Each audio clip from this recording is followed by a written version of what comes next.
Hello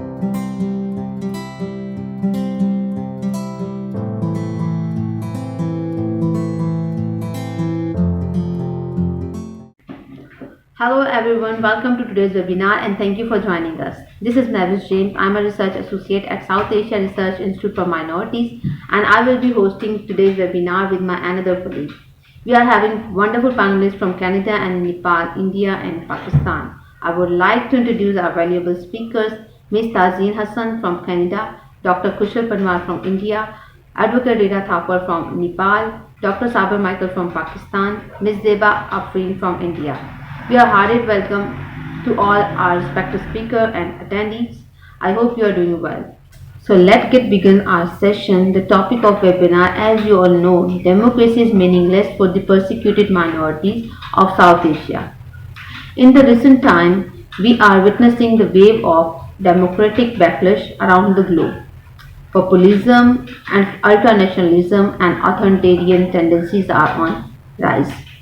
Even in the old and experienced democracies, the state of peril that South Asian democracies find themselves in is no secret. It is therefore obviously that the basic value of democracy are under great threat, which includes the protection of human rights, basic freedom, inclusivity and justice for the all without discrimination. The question of minorities is crucial under the pretext how the weaknesses in South Asian democracies are increasing the plight of the already marginalized and persecuted minorities is the main focus of today's discussion. We would like to learn from our prestigious panelists about their views on the problem of minority rights under the weaknessing South Asian democracies and their suggestion for the constructive solution. I would like to invite our first speaker from Alberta, Canada, Ms. Tazeen Hassan. She is a campaign manager at Justice for All Canada and she is working on various campaigns including Save India and Kashmir. She is an alumnus of Harvard. She was awarded with the Harvard Spotlight Award 2020 for her courage of refugee which she did after the living with them for 4 weeks in 2 cities of Turkey. She is a human rights activist and the writer. Her main focus is mostly human rights abuses, genocide, international human rights, and humanitarian law. But she has also written women, transgender, and migration issues. She is a co-author of 2 anthologies published in the Canada. Her writing has been widely published in all 3 regions: South Asia, Middle East, and Northern America. It has been an honor to have you, Ms. Tazeen. Please proceed now. While talking with all of you, a very respectable panel here, mashallah, from Nepal, India, and other South Asian countries.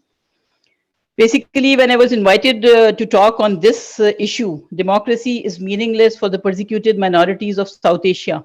I remember one of my course at Harvard Kennedy School. Basically, the name of the course was Democracy and its Discontents.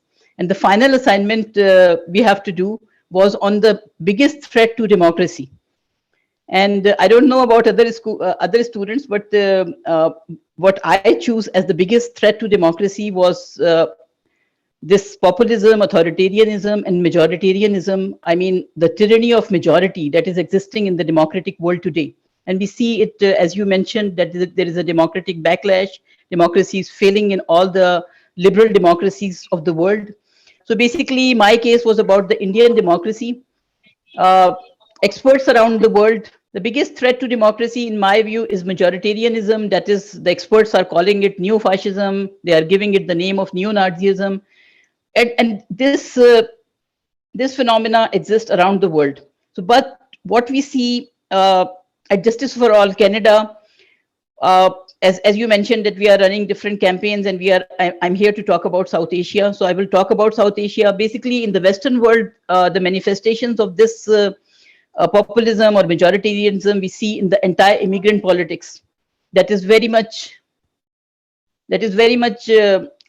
visible if in the European countries where political parties are gaining vote on the basis of entire immigrant sentiments. They are hate mongering against the immigrants. In Asia, we see it is based on religion. In Burma and India, we see that it is anti-minorities sentiments that the politicians are gaining vote. At Justice for All, we basically condemn human rights violations, whether in Pakistan, Bangladesh, Nepal, India. Here we have to see it as democracy or majoritarianism. When we say democracy, we should ponder over the real definition of democracy. Democracy is not just voting or electoral process. It's rule of law, constitution is followed or not. We have to see in democracies, free courts are there or not, free press is there, fundamental freedoms are protected or not, human rights are protected or not. So basically, we all know that so-called South Asian democracies lack these essential ingredients of democracy. Rest is majoritarianism or populism or the tyranny of majority. Experts around the world are almost unanimous that majoritarianism is actually neo-fascism or neo-Nazism that ultimately leads to genocide. And it is primarily driven by racism and religious extremism, and it is increasing around the world. In the Western world, it is largely driven by religious sentiments or nationalism. In Asian world, we see that it is based on religious extremism. But nowhere in the democratic world, the persecution of minorities is as brutal as in India. We see the public genocidal calls by Hindutva leaders. Hindutva leaders like the leaders of Vishwa Hindu Parishad. Public genocidal calls by Hindutva leaders, mob lynchings after the BJP assumed power, arbitrary detentions, enforced disappearances of the minority leaders as JNU Najib, rape of minority Dalit women. These are in the news. India is considered the largest democracy in the world. If democracy fails in India, it will have effects on the whole world. Persecution of minority was there since independence, but since the BJP assumed power, there is no rule of law, at least for the minorities. There are anti-Muslim legislations like Citizenship Amendment Bill, the bill against the forced conversion, Muslim women's online auction, with complete impunity from the government. Arrests on celebrating Pakistani victory in the cricket. Just an example of Indian ruling parties' hate mongering against the Muslims. Recently, a Vishwa Hindu Parishad leader that supports BJP, and the BJP government provides impunity to these leaders, said that we need 200 or 100 people to kill 20 million Muslims. So this is an open genocidal call in India. Another BJP leader recently, about 2 or 3 months back, said that Kashmiris should be skinned alive because Pakistani blood runs in the veins. Not only Muslims, Sikhs, Christians, Christian churches are attacked. Sikhs are called terrorists for the peaceful protest they did for the farmers' rights. Dalits are being raped. They are thrashed publicly. They are threatened with the current BJP policies of crushing the minorities. India has been transformed to a fascist, neo-Nazi state under the current BJP rule. And now there are open calls for genocide. We see that George Stanton in Washington-based institute, Genocide Watch, they have issued 2 genocide alerts in India, one for the Kashmir and one for the Assam, where they are constructing concentration camps for the illegal immigrants, they say, but the Law Citizenship Amendment Act says that only Muslim immigrants are illegal. That is against the Indian Constitution. So basically, at Justice for All, we are concerned about the Hindutva. So basically, this is something that every citizen of the world must be concerned. Genocide is something that is unacceptable. At Justice for All, we are concerned about the Hindutva influence in the Western world. The Western world is ignoring the Hindutva influence that is calling genocide for the Muslims in India. Those Hindutva organizations who publicly call for Muslim genocide inside India are not only allowed to work freely in the Western world, but they are supported and endorsed by the governments like United States. We see the Trump and Modi Brahmins in the last presidency of Trump. In Canada, we see that Trudeau is endorsing and supporting the Hindutva organizations like Vishwa Hindu Parishad. Recently, they established a Hindu Chamber of Commerce and Industry. And the leader of that Hindu Chamber of Commerce and Industry, the head of that Hindu Chamber of Commerce and Industry, supports Vishwa Hindu Parishad in India. If you go to his social media account, we have the proofs that he supports Vishwa Hindu Parishad. Vishwa Hindu Parishad is actually the major organization behind the RSS, the extremist Hindu outlet, political outlet that is actually ruling India nowadays. We see that in Australia, as early as 2007, the Australian Prime Minister, she attended a conference by Vishwa Hindu Parishad, a Hindu filmmaker, an Indian filmmaker, Sapna. She attended the conference and she wrote an article after the conference. And she said that there were anti-Hindu slogans, anti-Hindu content in that conference, and how Australian government can support that. So basically, when these Hindutva organizations are working in the Western world under the name of charities, humanitarian work, trade and commerce, they are calling genocide in India. For instance, recently, so Trudeau sent a congratulatory message to the inauguration of the ceremony last month. Opposition leader O'Toole and Ontario Premier sent messages. Imagine, it is like a Muslim chamber of commerce led by a member of ISIS. If Vishwa Hindu Parishad supporter is basically heading a Hindu chamber of commerce and industry in Canada, it is like an ISIS member heading a Muslim chamber of commerce and industry in Canada. Would we allow that in Canada or in the Western world? No, definitely it's a big no. But Canadian government, US government, Australian government, governments around the world, they are buying the Indian narrative of a peaceful India. India as a peaceful nation based on the Gandhi's non-violence philosophy. If we see, the reality is India has become a fascist state under the BJP rule. It is basically calling for a Muslim genocide publicly. Very publicly, the Hindutva leaders are calling for Muslim genocide. They are given impunity by the Indian government. So basically, we are very concerned at Justice for All Canada. We are very much concerned about these manifestations of Hindutva in the Western world. The world is buying the Indian narrative because of certain reasons. One of them, in the diplomacy, in the advocacy, in academia, India has penetrated in the Western world. Hindutva organizations have penetrated in the Western world. They are basically, they are in media, they are in diplomacy. They have very successful diplomacy when it comes to the Western governments, the United Nations. The world is buying the Indian narrative of a very peaceful India that is very tolerant for the minorities, that is a pluralistic nation. The reality is we are going to see multiple genocides in India through legislation, through fake news network, through hate mongering of the Indian leaders, through these legislations of CAA, NRA, through the forced, the laws against the forced conversion, through these manifestations of hate like Hindutva leaders calling for the rape of Muslim women's, killing of Muslim minorities, that is 20%, 20 lakh Muslims. According to the Indian official statistics, there are more than 2 million Muslims in India. So basically, world is buying these narratives led by Nehru and Dr. Ambedkar, has become a hell for minorities like Dalits, Christians, Sikhs, and Muslims. So at Justice for All Canada, I will just say that we are concerned that Trudeau sent a congratulatory message to the inauguration of this Hindu Chamber of Commerce and Industry led by a BJP Vishwa Hindu Parishad supporter.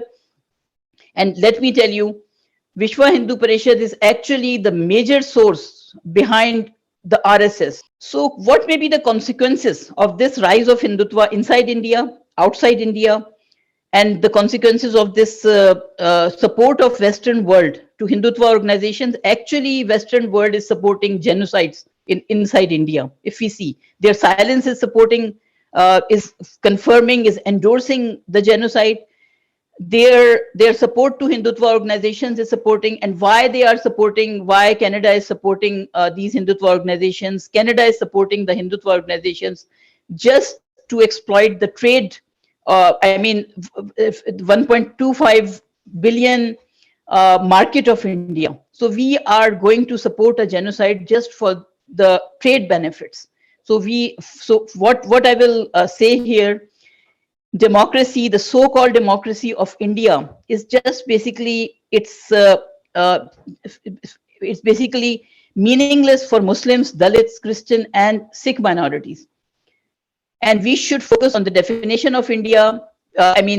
Definition of democracy. Is Indian democracy providing the rule of law? No, we all know that they are not. Are they protecting the human rights? No. Are they protecting the fundamental freedoms like freedom of expression? No. We recently saw the arrest of Khurram Parvez and many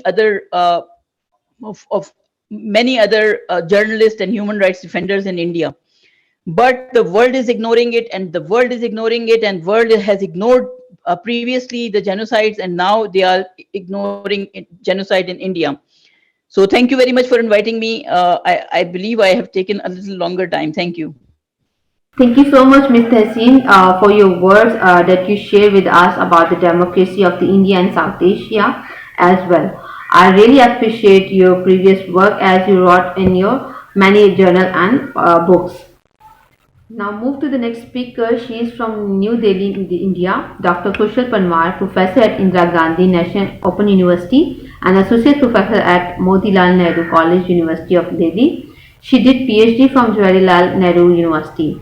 Her active engagement in conference, workshops and discussion, where she engaged scholars with her insightful and analytical thinking, always impressed one and all.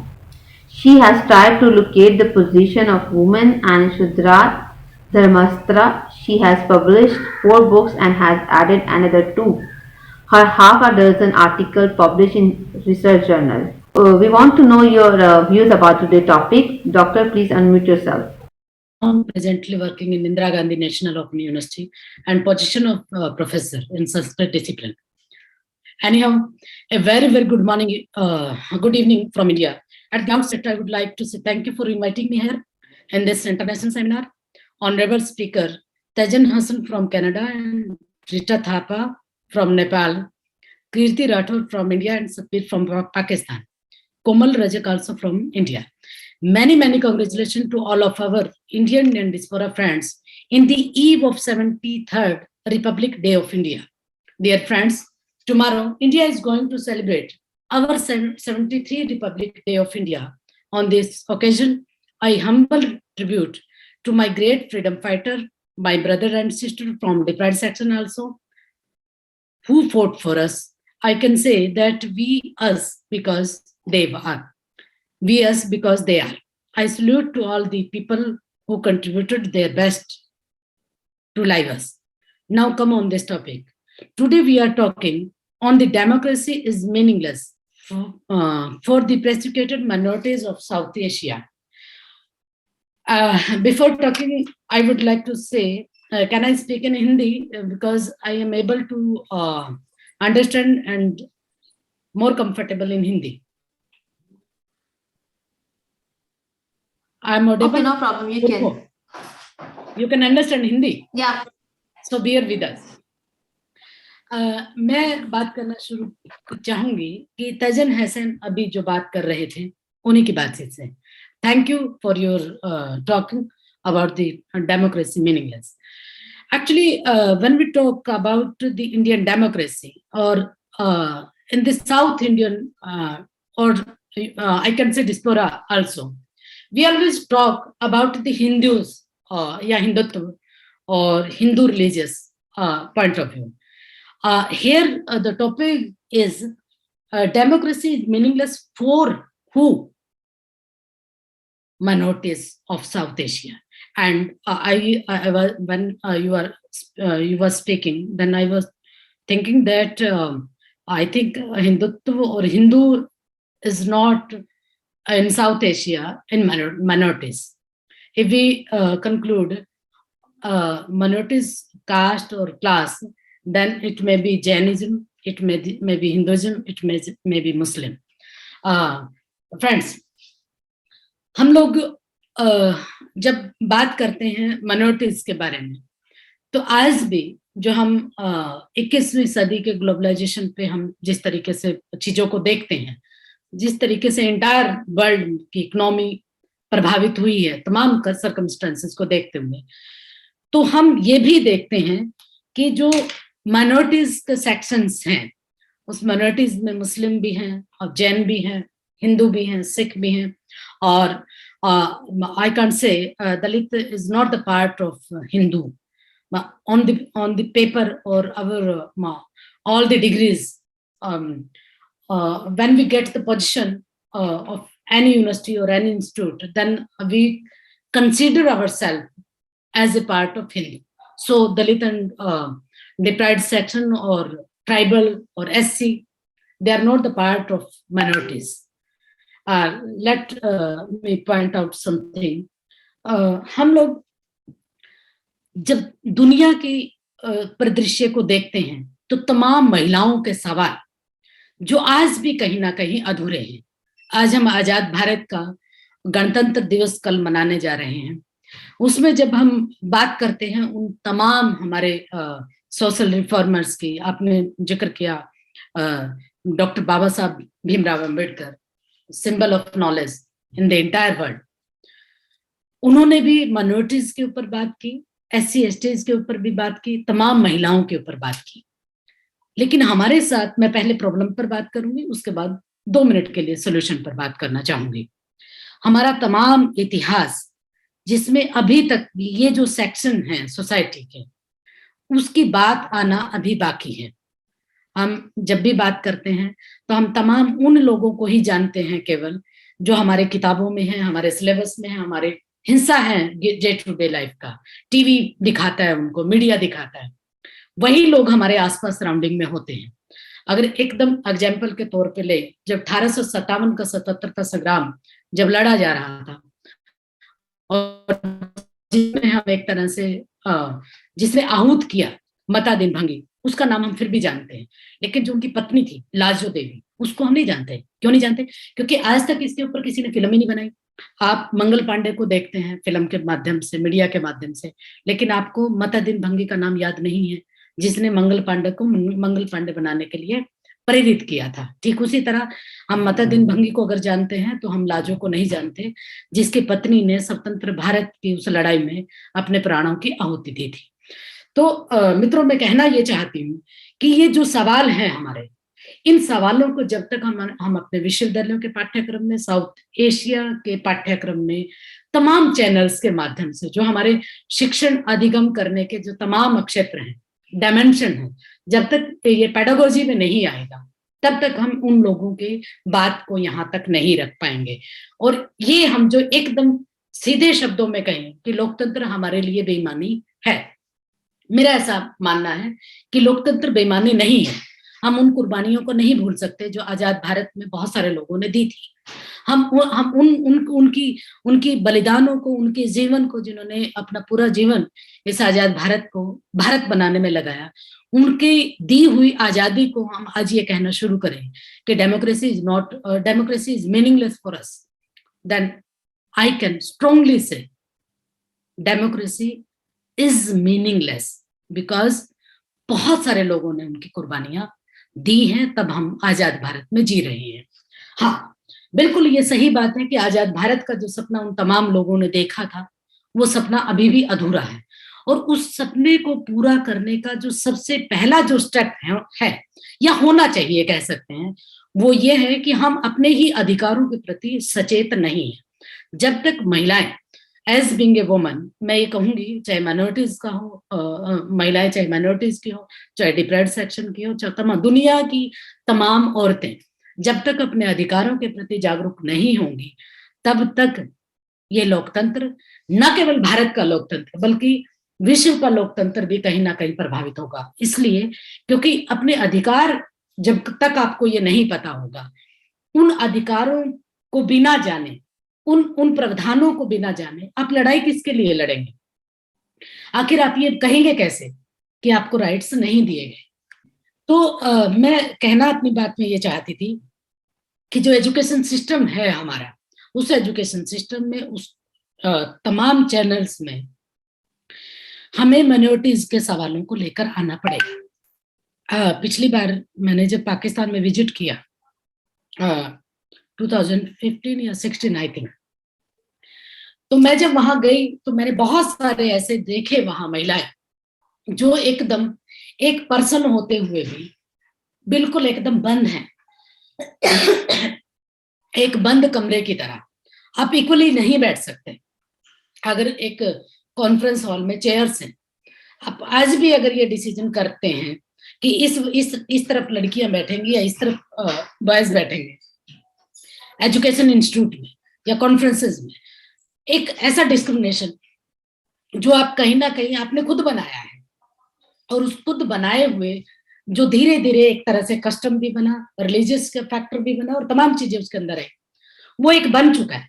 उसको तोड़ने के लिए आप बात नहीं करते। जब तक हम अपनी बात नहीं कहेंगे, हमें अपनी बात कहने की ज्यादा जरूरत है, जो हम नहीं कहते। तमाम कॉन्फ्रेंसेस में हम सबकी बात करते हैं, लेकिन जो इशू, जिस इशू पे हमें बात करनी चाहिए, वो इशू कहीं ना कहीं छूट जाता है। बिल्कुल सही है, तमाम सरकारें, चाहे बीजेपी की करंट गवर्नमेंट हो या पहले यूपीए की गवर्नमेंट रही हो, या तमाम ओबामा का जो काल रहा उसको देख लीजिए, या अभी जो करंट गवर्नमेंट आई है यूएससी की, उसके देख लीजिए, सत्ता पक्ष हमेशा चलता है समाज के माध्यम से।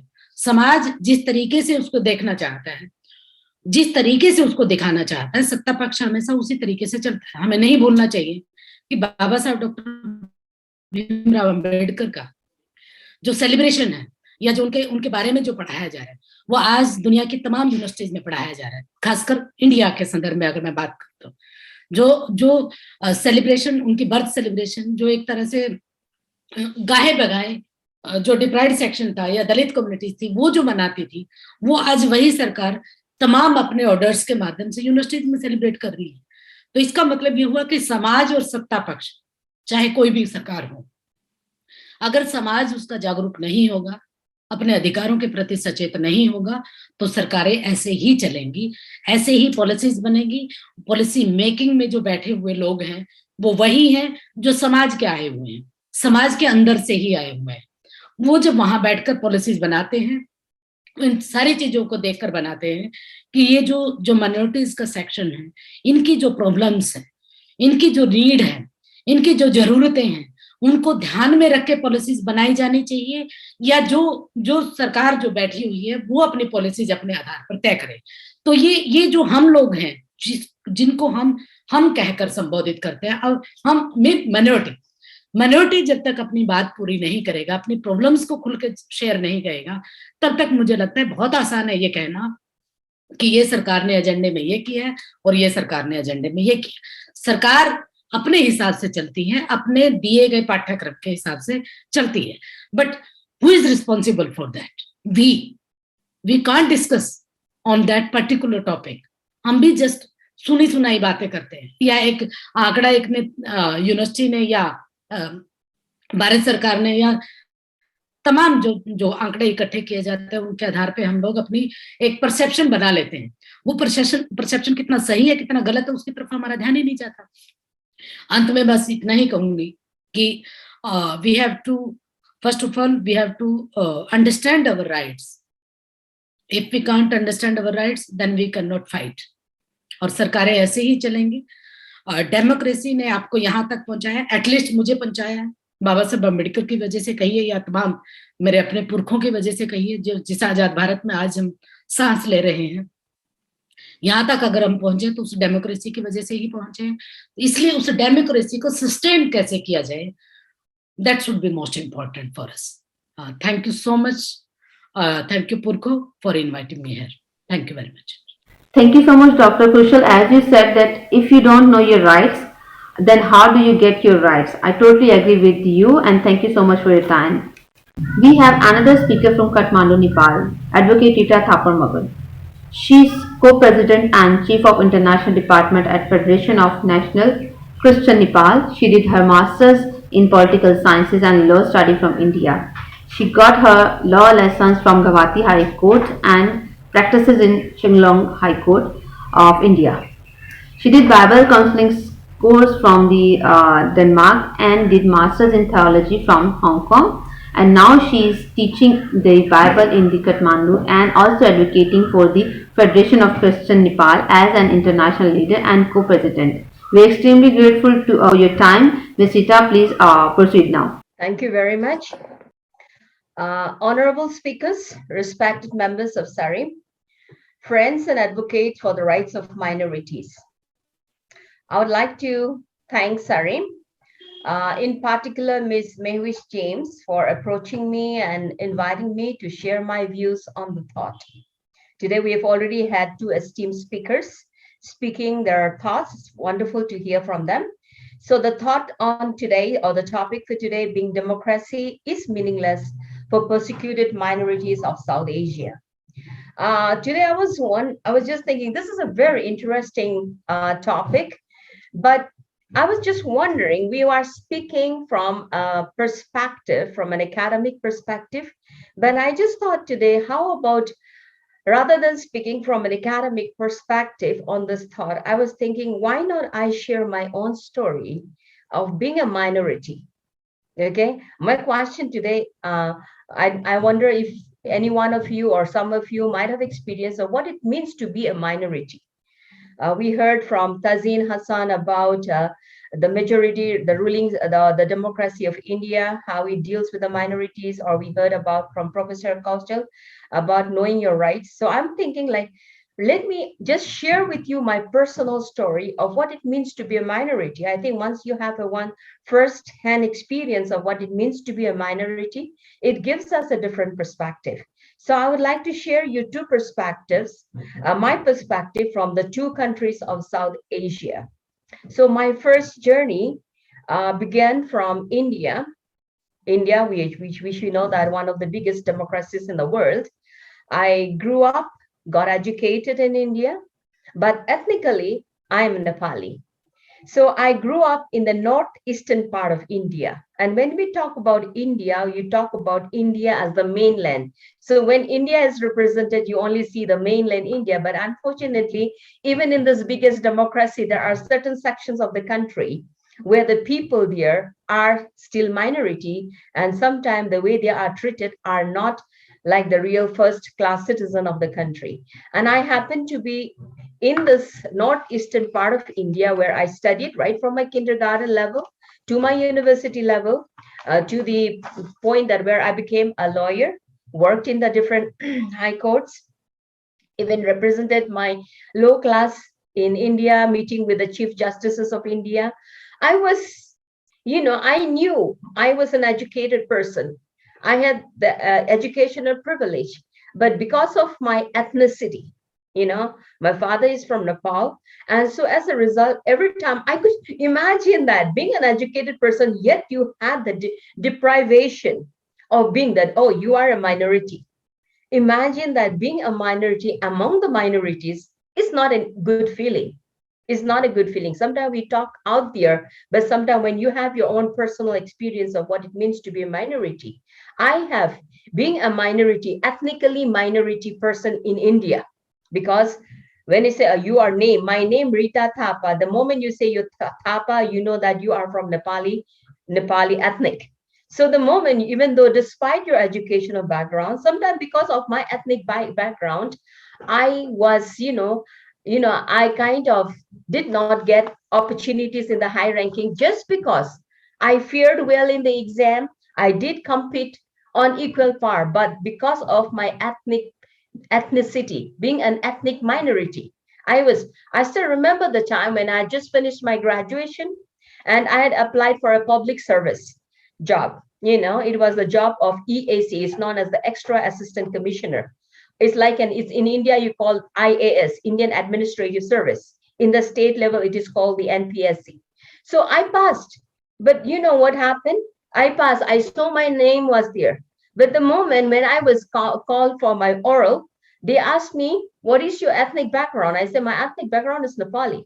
You know what? The next thing I know, my name was scrapped out. So you know what it means, being an educated person, you qualify, but you are deprived of your rights. And we're talking about democratic country of India, where you say the fundamental rights of every citizen. My dad was from Nepal, but my mom was from India.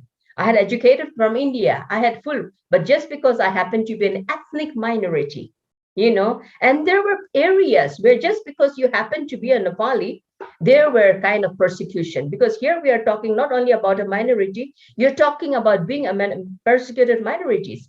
Nepali community, Nepali ethnic people were persecuted in some of the states in India, so much so that even the dead bodies that were already buried had to be dug out and then asked to be taken out. So you understand the feeling of what it means to be an ethnic minority. That was the first part of my life in the country of India. I do respect India. I'm so thankful for the good education that I received in that country, for the great experience of working there. But also deep down, I also have some bitter experiences of what it means because you are an ethnic minority. The second part of my story begins then I came back, the second half of my life, I came back to my fatherland, which is Nepal. My father's from Nepal. And I thought that my ethnicity was now accepted. Now I am a Nepali. They accept me. But now, you know what? I'm still a minority in my own country. Why? Because of my belief. Because of my belief, I am a minority. Why? Because I am a Christian. And Christianity is one of the most vulnerable religious minority. And it is interesting to know that, well, while in India, in one of the largest democracy of the country, because of my ethnicity, I went through things that we should not have been a democratic country should be providing. Coming back to their own country, where your ethnicity is now accepted, but you are not accepted again. I'm not accepted just because I happen to be a religious minority. Christianity is one of the most persecuted religion in the country. Nepal, I don't know how many of you know, it was the only Hindu country in the world till 2008. But today, now in 2015, Nepal is a democratic, federal, democratic, secular country.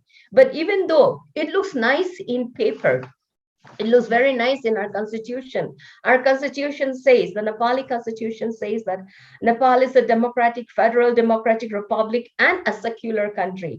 But in reality, sometimes it's very good to be on the ground and experience what it means to be a minority. But in reality, you know what, with so much of experience, I have also experienced, of course, a little bit about what it means to be a racial minority during my studies in Europe and the Southeast Asian. But what I would like to say, what being in these two South Asian countries, where democracy is the ruling government, is the system of government in our two countries, yet the religious minority in Nepal is terrible. In our country, in our constitution says we are secular, but Nepali Christians are still persecuted. We still have Christian pastors who are languishing in the prison, even especially during the COVID years. Those last 2 years have been so difficult when the countries are suffering. But just because you happen to declare your faith, people are put behind the bars. We still have few pastors who are in the jail. And so I know personally what it means to be persecuted just because you happen to be ethnic minority or you happen to be a religious minority. So one thing is that I still, I still believe that democracy is still the best form of government. I have no doubt about it. I am in favor. Democracy, as the definition says, as it says that democracy is a government of the people, by the people, and for the people, which we know it since our childhood days. But if the people who are the minorities are not treated as people, my question is, maybe the definition of democracy needs to be re-understood or redefined.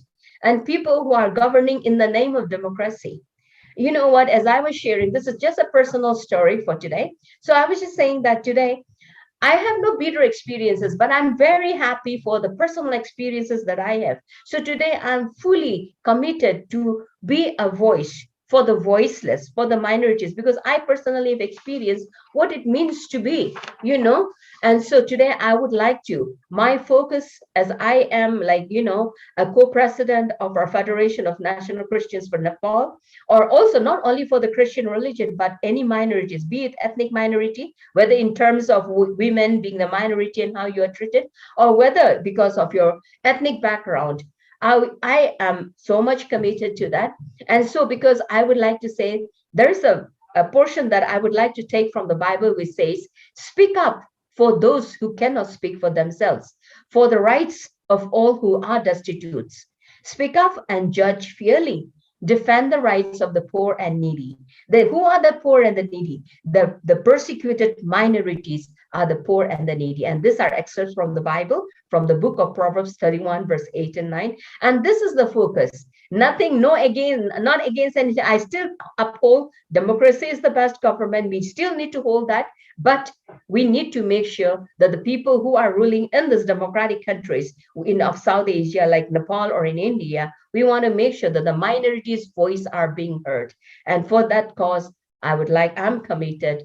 And I just want to thank the eloquent speakers of the past and also the coming one, that let's work together to uphold the cause of the minorities. Let's join hands together, because we cannot do it alone. We need the collaboration and the cooperation and the joint forces together. Thank you once again, SARIM, and to Mehwish for giving this opportunity. Thank you very much. Thank you for this sharing your personal experience with us, Ms. Rita. As you are ethnic and religious minorities, and being a minority, you faced discrimination in both countries like Nepal and India. Furthermore, I would like to invite my co-host Heman to host the rest of meeting. Over to you, Heman. Thank you, Mehwish. You handled the webinar really well. Hello everyone, my name is Heman. I'm a research associate at South Asia Research Institute for Minorities, and I am co-host of this webinar. So moving forward, we have our next speaker is Dr. Sabir Michael. He is an academician, social work researcher, human rights defender. He is presently serving as assistant professor in the Department of Social Work at the University of Karachi and serving as a president research advocacy and social training institute of Pakistan. Okay, thank you very much, Mr. Heman and Ms. Mehwish and SARIM for inviting me second time in this webinar, that the democracy is meaningless for the persecuted minorities of South Asia. It's always a pleasure to be among these distinguished participants and speakers. I really enjoyed the discussion made by our friend from Nepal, and also for, I think if I am pronouncing the name properly, Professor Kaushal. He was very articulated, and I was really inspired by her remarks. Unfortunately, the first presentation I could not hear because there was some technical problem. Anyway, as you introduced me, I am associated with University of Karachi in the social work department, and I'm also running these days my minority rights NGO, a Peace, Welfare and Development Association, which is having a cross-cutting themes focused on the minorities belonging to religious minorities, a person with disabilities, the senior citizens, the women and transgenders as well. But my focus is always on the minorities. Democracy is the favorite subject of the human rights defenders. And why not? Because we see on the other part of the world that the people are enjoying really the fruit of the democracy. And due to this democracy, their states are welfare states. At the same time, we do also yearn that our state should also work like this as a welfare state. And we believe that this is only possible in democracy. If we go back a bit in the history, of the modern history especially, and if we start it from the French Revolution, we know that the people fought for their rights against the royal minority of the France, when the people were raising slogans for the law. The princess was saying that they should eat cake. Same is the case in these days, especially in South Asia, when the people from majority and minority raising voice for the high inflation, for the violation, for the genocide, for the persecution, and the leaders of the all government are saying that everything is good. They are saying that everything is fine, but everything is not fine, because the democracy is not fine in these countries. When I say that democracy is not fine in these countries, it means they are playing with the democracy. They are twisting with the democratic principle. If we say, or if any country claim that there is a democracy in India, Pakistan, Nepal, or elsewhere, then we have to see the two things. Whether the principle of non-discrimination, the principle of equality are being observed in that particular country or not. Even if the democracy is being showcased and these two principles are not being observed by the state, by the establishment, by the government, then there is no democracy. And the second thing is that if we say, if we want to see that democracy is working properly in any country, we need to see that whether the vulnerable groups are enjoying their constitutional, fundamental human rights present in their own constitution as well as international customary laws. In Pakistan, we see that constitutionally we are equal citizens, but there are disparities. The disparities mean the Article 21 of 25 of the Constitution states that all citizens are equal before the law, as well as Constitution Article 27 speaks that no discrimination shall be maintained among the citizens on the basis of class, color, and creed and others. But at the same time, the Constitution states that no minority person can become president, prime minister, chief justice, and the chiefs of the services. That is basically violation of the spirit of the Constitution or spirit of the Pakistan, which was given by the father of the nation, Quaid-e-Azam, Muhammad Ali Jinnah. I know as a Christian, perhaps I would never become prime minister, president. But when I say that it is the discrimination has been institutionalized in the Constitution, it is very, very serious thing. And it has trickle down effect. Because when the people, especially the people who are anti-minorities, when they say that the state has adopted anti-minority behavior or anti-minority way, they definitely find open space for them to work against the minorities, and they feel that now there won't be anyone stopping them. And we have been seeing in Pakistan, there have been no one stopping the people to do even lynching of the minorities on the name of the blasphemy, to raping and abducting the Christian and Hindu minority girls, and then converting them into religion for their protection. So the other point which I want to make, if we say that democracy is meaningless, the democracy becomes meaningless for minority or majority when there is no rule of law. And it is unfortunate that if I would like to quote India, Nepal, and Pakistan, perhaps there is no rule of law. There are some classes, there are some groups which are above the law. And being above the law, they can do anything, anytime. Even in Pakistan, the anti-minority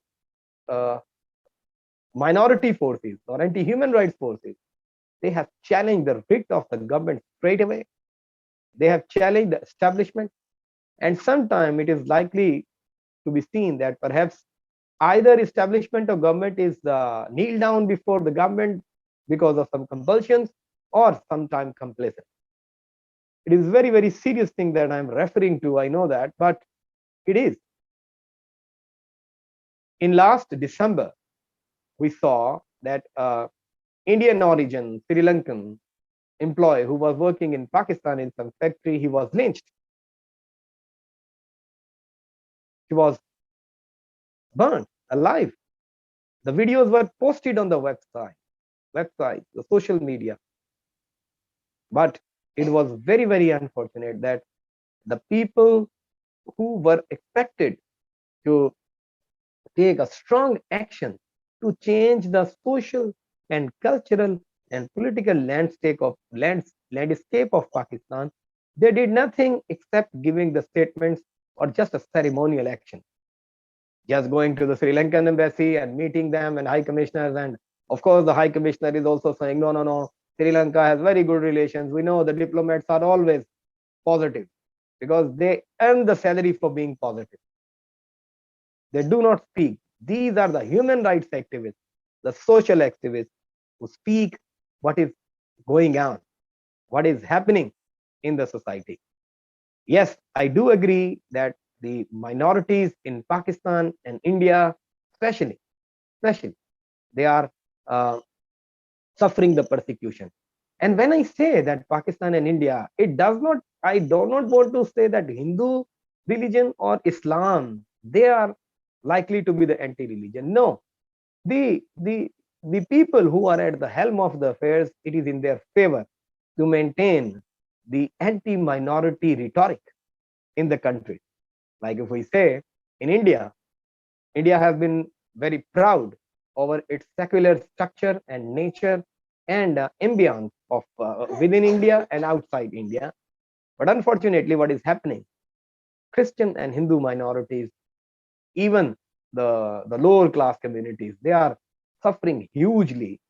They are suffering greatly, and they are being lynched. They are being raped. They are being socially outclassed. The rule of law is not same for them as it is for the Hindus. The Hindu leaders in very much in the capital, they are raising the voices against the Muslims, but nobody is saying anything because the BJP has to contest election very soon.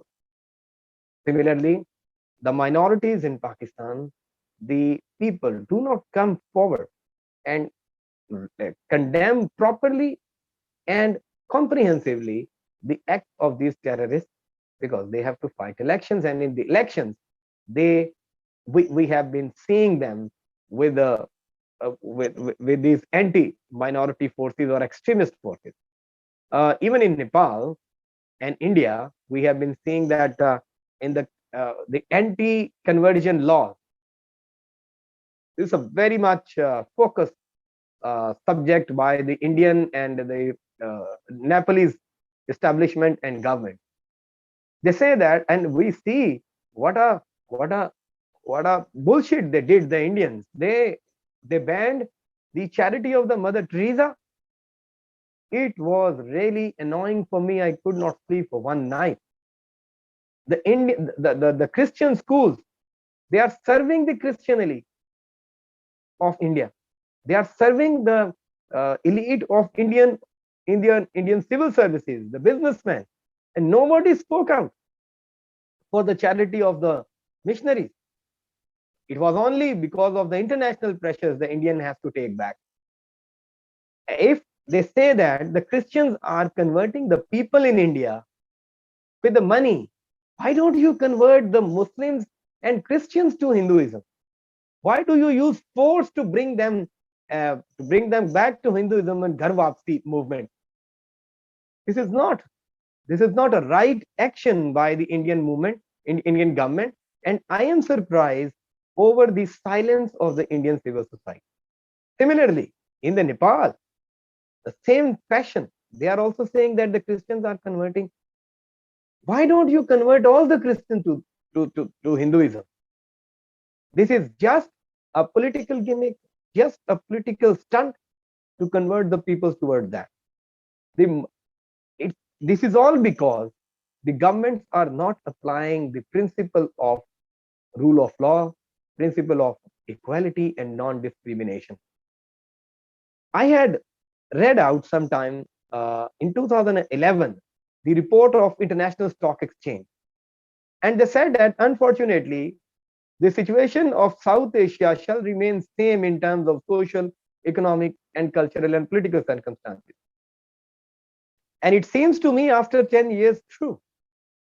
And why it is true? Because the government's agenda, whether in any country of South Asia, is not the welfare and development of the people. They are not far-sighted. They are just trying to complete their tenure, either 4 year in India or 5 year in Pakistan and in other part of the country. We have been seeing the complaints of the Muslim friends of Sri Lanka, even that they have been facing the problems. They were not being allowed to bury their dead bodies, and after the intervention of the Pakistani government, perhaps they have allowed to some extent or not. But it is surprised that why the government, they do atrocities against India in their own countries, and in other countries they want to have a better situation for the minorities. Like in Pakistan, the Pakistan government speaks about the violations of the Indian government. Yes, the Indian government is doing. At the same time, the Indian government speaks about Pakistan violations against the Pakistani minorities. Who you are to speak for the minorities of the other country when you are not applying the human rights standards and formulas for your own people? You don't have right at all. That means you are playing with the democracy at national and international level, because the democracy is not being implemented properly. That is why the minorities are suffering, because there is no rule of law. My 1 point agenda is the democracy is meaningless because there is no rule of law. There is nepotism. There is political gimmick in these countries.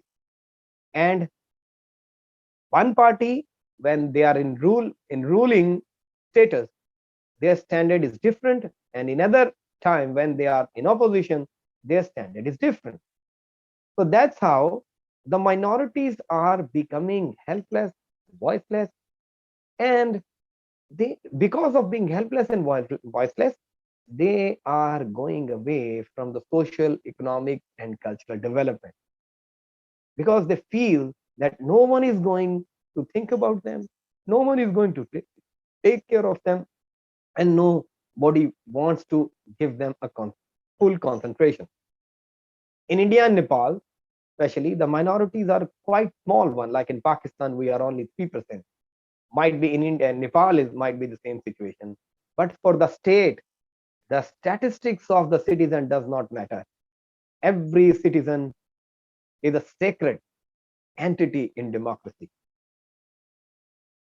And have the government thought on this level, that they have to save each single person from any human rights violation? Like our Prime Minister, he always claims that the Pakistan is a state of Medina. The democracy is the only solution for human development. And even for our region, the democracy is only solution, because we are not a single race people. We have a diverse background, social, economic, cultural, ethnic, religious. Especially for diverse communities, the democracy is inevitable. And for democracy, we need to understand that we need to grow the democracy by planting the principle of non-discrimination, equality, justice for all, and especially the rule of law. And I do hope that the government would realize, because they will have to realize once, that if they don't do so, the very establishment or very existence of these states shall be in danger. Thank you. Yes, Dr. Sabir, you have highlighted some unheard facts and figures, and we can see in some cases it's not so much the weak application of the laws that is problematic, but the laws themselves contain the seed of violence against minority groups. Democratic development has historically been limited in South Asia. So our next speaker is Zeba Afrin. She is a social activist and a law student at the University of Aligarh, Uttar Pradesh, India. Please proceed. When we talk about democracy and the meaningless part of it, we need to also look over the facts that what led to those meaningless parts. What had happened so bad that now people have lost their faith in a way in democracy. There, there's this a statement by Rabindranath Tagore that says patriotism is the opposite of nationalism. That makes us understand like how democracy has been failing, especially in India of many other South Asian countries, because India being a country with majority with many religions and a majority being a Hindu state. And India there have been many incidents that has led to the persecution of minority. People not realizing how bad it is or what has been happening is one of the most negative impact of that part. Like when we talk, we have been talking what has happened post 2014, but no one has ever spoken about what happened post independence that led to the rise of 2014 BJP.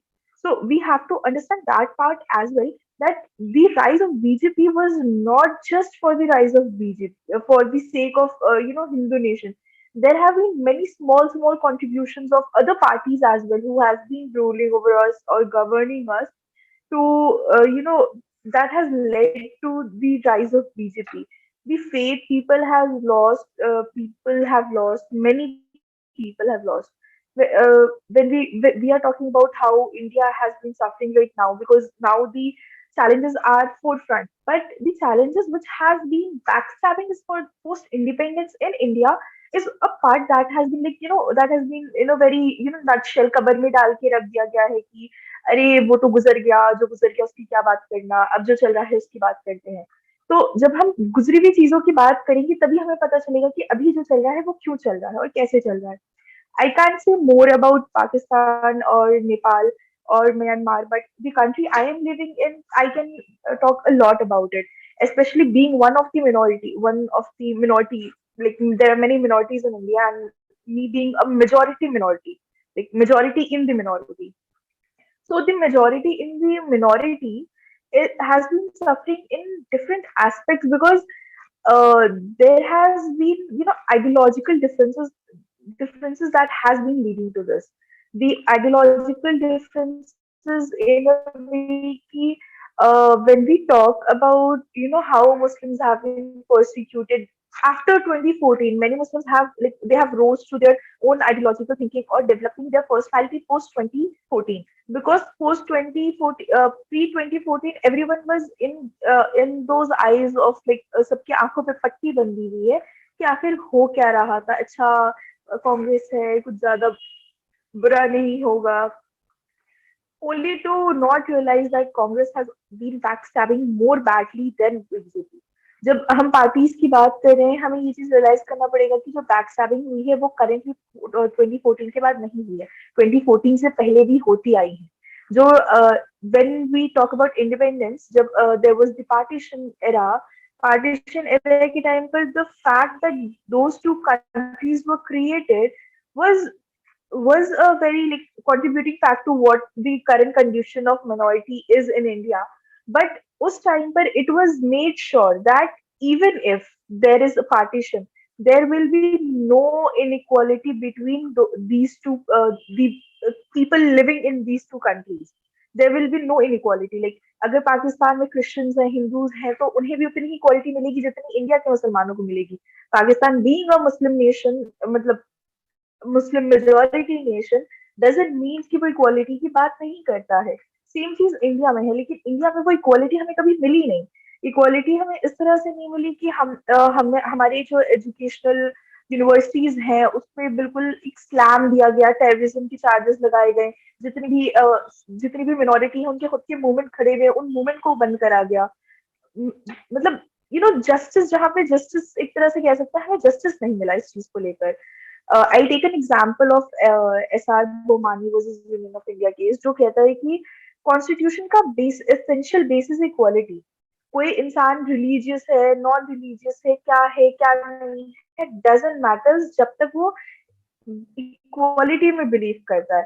तो this country being a secular country should not look over religion but should look over people. Like क्या उनके पास equal opportunity या proper equality मिल रही है. Not just this is not a fight just for men versus women, या feminism का नहीं है, या सिर्फ इस बात का नहीं है कि हमें ये रिलीजन फॉलो करना है नहीं करना है. यहाँ इंडिया में जो करेंटली फाइट चल रही है वो इक्वालिटी की चल रही है, क्योंकि जब तक टायरेनी ऑफ मेजोरिटी बना रहेगा ना, तब तक इक्वालिटी नहीं आएगी इंडिया में। इक्वालिटी इन अ सेंस की इक्वालिटी हम सिर्फ इस बात पे नहीं कर रहे हैं कि हम स्कूल जा रहे हैं तो हमें भी स्कूल जाने दिया जा रहा है, या अगर हम इक्वालिटी की बात कर रहे हैं इंडिया में तो स्कूल जा रहे हैं तो everyone has to have a uniform code. I don't think that is how equality is meant to be. One can wear a scarf and also not be targeted. That can be a form of equality. आपने जो पहना है आप पहनिए, बहुत सलीके से पहनिए। आई एम नॉट सेइंग कि अगर आपने कुछ भी पहन लिया है, आप पता चला कि आप बिल्कुल ही you are coming in a phase जो स्कूल जाने लायक नहीं है। There has been cases currently rising in south of India, जहाँ पर लड़कियां हैं, मुस्लिम लड़कियां हैं, जिन्हें स्कूल से, क्लासरूम से बाहर निकाला जा रहा है फॉर द फैक्ट कि वो स्कार्फ पहन के आती हैं। साउथ में there has been a system जहाँ पे पैंट और shirt has made equal between men and women, वो दोनों पहनते हैं। Like you can wear skirt as well, but the pant and shirt has been a very basic module की, अच्छा this is a very basic module की this will show equality. So that is not just equality, that is not what equality is about. अगर सब एक से दिखने लगे तो आप सबकी कल्चरल या सबके उनके जो अपने खुद के कल्चर्स है, आप उससे डिफरेंशिएट कैसे करेंगे कि ये मिनोरिटी है या मेजोरिटी है? जब सारी चीजें इक्वल होने का मतलब ये नहीं है कि you have to make the people look same. Equality means कि सबको अपॉर्चुनिटी सेम मिले। And when we talk कि how democracy has been failing because of the reason कि यहाँ पे किसी को equality नहीं मिल पाती है। मतलब how can I explain this? Like post 2014 we have been saying कि CA आया, we have been saying कि 370 abolish हुआ, we have seen Ayodhya cases, अब हम सुन रहे हैं कि मथुरा और काशी में हम मस्जिदों को मंदिर बनाएंगे। तो how is this equality and how is this not tyranny of majority? मतलब जब हम बात करने जाते हैं, हम चले जाते हैं कि अच्छा पाकिस्तान में ये हो रहा है, अच्छा नेपाल में ये हो रहा है, अच्छा अफगानिस्तान में ये हो रहा है, अच्छा अफगानिस्तान में औरतों को राइट नहीं मिल रहा है। Why not talk about the country where you're from? आप पहले वहां पे अगर इक्वालिटी ला दे रहे हैं, then when you talk about other countries, it makes sense कि अच्छा यार this person has actually been working, कुछ तो इम्पैक्ट पड़ा है इनके काम का। आपने अपनी कंट्री के बारे में कोई डिस्कशन नहीं करा, आप पाकिस्तान के बारे में कि वहां पे औरतों को आप अफगानिस्तान की बात करें कि वहां पे औरतों को स्कूल जाने का मौका नहीं मिल रहा है। A difference comes with in. जब तक आप अपनी कंट्री में या अपने अंदर या अपनी कम्युनिटी में चेंज नहीं लाएंगे, you can't change the world. Everyone says na people we have to change the world, but again, if you can't change yourself, how are you going to change the world? If you can't convince your parents that what they are doing, or whether they're following Hindutva ideology is wrong, or whether they're following the idea of Akhand Bharat or Hindu Rashtra is wrong, then how will you convince other countries to give up their rules and regulations? अगर पाकिस्तान की कोई बात आती है तो in India this has been happening कि अगर पाकिस्तान जीतता है, एनी इंडियन मुस्लिम और Kashmiri has been celebrating that part, that doesn't means कि वो इंसान एंटी नेशनल है। आई कैन फॉलो और support any player I want. तो मैं कल जाके न्यूजीलैंड को भी सपोर्ट कर सकती हूँ। इंडिया और न्यूजीलैंड के बीच में मैच होगा, I can support New Zealand. Doesn't changes the fact that I can't like Indian players, but मुझे वहां पर वो ज्यादा अच्छे लग रहे हैं, मैंने उनको सपोर्ट कर दिया। There have been Kashmiris who have been smashed, like उन्हें मारा गया है after this India versus Pakistan match. There have been Indian Muslims जो इसकी वजह से फेस कर रहे हैं। एक टीचर थी जिन्होंने पाकिस्तान की सपोर्ट में व्हाट्सएप स्टेटस लगाया था during the match, and she was terminated from her job on the tagline that she has been doing anti-national activities. Like how can you differentiate between anti-national activities when you just support a player for the fact that they are playing nicely?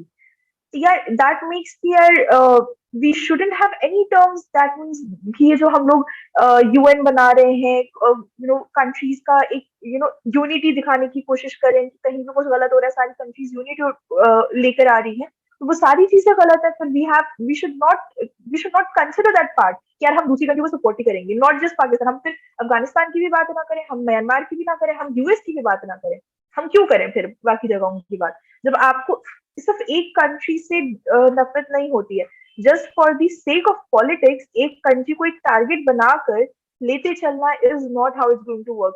When China ने अपने borders या अपनी border line extend करी, तब आपने कह दिया कि no, China ने कोई border line extend नहीं करी. And when there is an attack from there's just a match between Indian and Pakistanis, वहां पर you're saying कि Pakistanis are planning to make this a Muslim majority country और पाकिस्तान का ये प्लान है या वो प्लान है या ये कर रहा है वो कर रहा है.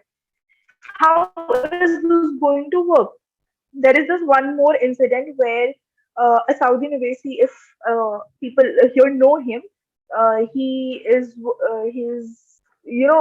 a member of, he is the leading politician of AIMIN, Majlis Party of India. So in a recent interview, he was asked the question, like, it is such an absurd question to ask any person. Like, for Indian politics, do you prefer La ilaha illallah or Bharat Mata ki jai? Like, how can you make that apart? India is a country, not a religion. Islam is a religion, not a country. How can one compare a religion to a country or country to a religion? Like, does this make any sense in any form, any way? It doesn't matter that whether I support Owaisi or whether I support BJP or whether I support Congress, but journalists asking such questions to opposition party makes us realize how badly we have been suffering. Like, India has been suffering in its own country. We can't talk about other countries जब तक हम India में वो changes नहीं ला सकते हैं. There has been target on Muslim women continuously. Suli deals जैसे apps आते हैं, Willy Bai जैसे apps आते हैं, and there the majority hasn't been doing anything.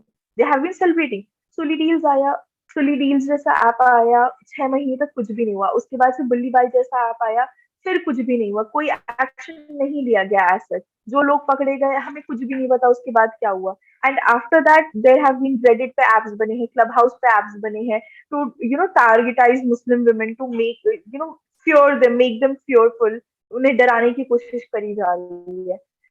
So India has been failing as a democracy because यहाँ पे democracy नहीं चल रहा है, क्योंकि democracy only works when there is justice. Justice नहीं होगा तो democracy का कोई फायदा नहीं है. फिर इसे tyranny कह दें या fascist state कह दें, फर्क नहीं पड़ता.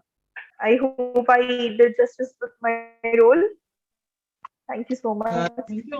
And thank you, Zeba Afrin, for taking time and sharing your views and experiences.